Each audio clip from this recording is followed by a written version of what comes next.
एक बार कौआ बड़ा नाराज हुआ ब्रह्मा जी पर, रो रहा था। एक महात्मा जी निकले, कौआ बोला महात्मा जी सुनो। महात्मा जी बोले क्या हुआ? बोले हम पर कृपा करो। क्या करें? बोले भगवान ने हमें कौआ बना दिया है। तो महात्मा जी बोले तुम क्या बनना चाहते हो? बोले हमारा तो जीवन बेकार चला गया कौआ। हम कहीं जाके किसी के घर में बैठ जाएं और काव काव करें तो लोग भगा दे रहे, भाग कौआ। ना हमें कोई देखता है, ना हमारी आवाज कोई सुनता, किसी काम के नहीं, हमें लोग पालते भी नहीं है। आपने सुना कौआ पाला किसी ने? हंस पालते हैं। तो महात्मा जी बोले तेरी इच्छा क्या है? कौआ बोला हम यदि हंस बन जाते तो मजा आ जाता। संत जी बोले चल मेरे साथ। कौआ को लेके संत जी हंस के पास गए। हंस जी राम राम। राम राम। कैसे आना हुआ? संत जी बोले तुम अपनी जिंदगी में सुखी हो के नहीं? हंस बोला हम बहुत दुखी हैं। अरे क्यों दुखी हो? भगवान ने तो तुम्हें कितना गोरा बनाया है, कितना सुंदर बनाया, वाह। हंस बोला दूर के ढोल सुहावने, दूर से ऐसे ही लगता है, हाँ, पर हमारी जिंदगी बेकार है।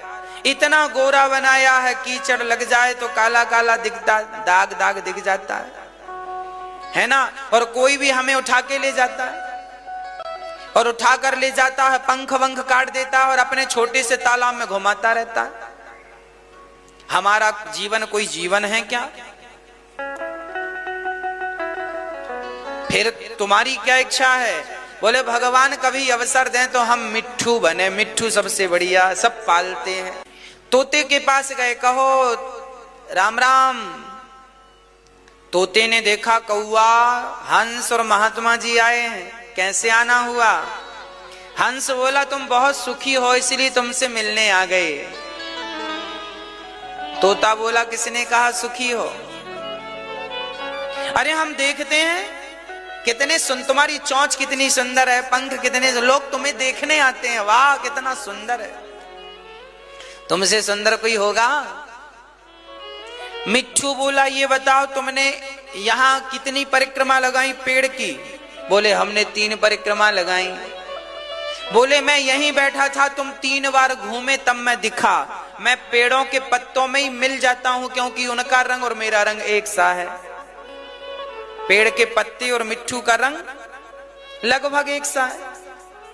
मिट्ठू बोला सुनो हमारा जीवन बेकार है, लोग हमें पाल लेते हैं, आजादी छीन लेते हैं, बंद कर देते हैं इतने से पिंजरे में, हमारी कोई सुनता नहीं, बस उन्हीं की तरह हमें बोलना पड़ता है, उन्हीं का नाम लेना पड़ता है जिनका वो नाम लेवाना चाहते। हमारी जिंदगी बेकार है।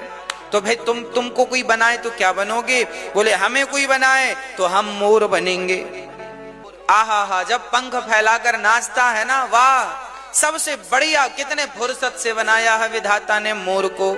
चलो मोर से मिलने चलते। सब मोर के पास गए। मोर मोर राम राम। राम राम।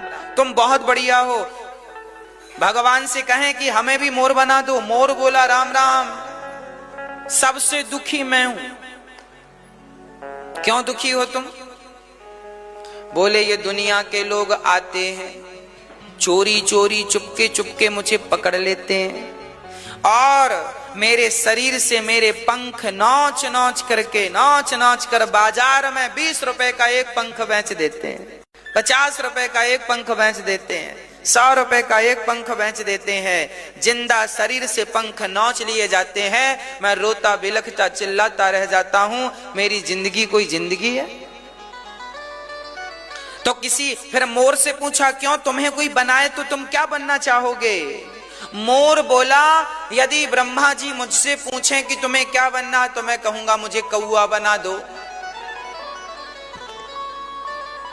कौआ बड़ा प्रसन्न हुआ।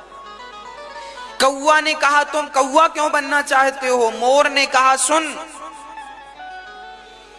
हमें भय है कि लोग हमें पकड़कर हमारे पंख ना नोच लें, मिट्ठू को भय है कि पकड़कर कोई पिंजरे में ना बंद कर ले, हंस को भय है कि पकड़कर कोई छोटे से पानी के पॉट में ना रख ले, पर कौआ तुम्हें किस चीज का भय है? आज तक किसी ने कौआ को पकड़ा? चिकन बिरयानी फलानी बिरयानी होती है, पर कौआ बिरयानी होती है? हाँ, मतलब कौआ को कोई खाने के लिए भी नहीं मारता। सबसे सुखी कोई है तो कौआ है। बोले कौआ को किसी लिए नहीं मारा, ना कोई पिंजरे में बंद करता, ना तो कोई पानी में पकड़ के रखता, ना तो कोई खाने के लिए मारता। बस तुम बढ़िया हो, कहीं भी बैठो कहीं भी उठो। कौआ बोला राम राम राम। मुझे लगा ये लोग सुखी हैं, पर अंत में तो यही निकला कि मैं ही सुखी हूं। इसका तात्पर्य यह है कि हम लोगों को लगता है फलाना व्यक्ति ज्यादा सुखी है।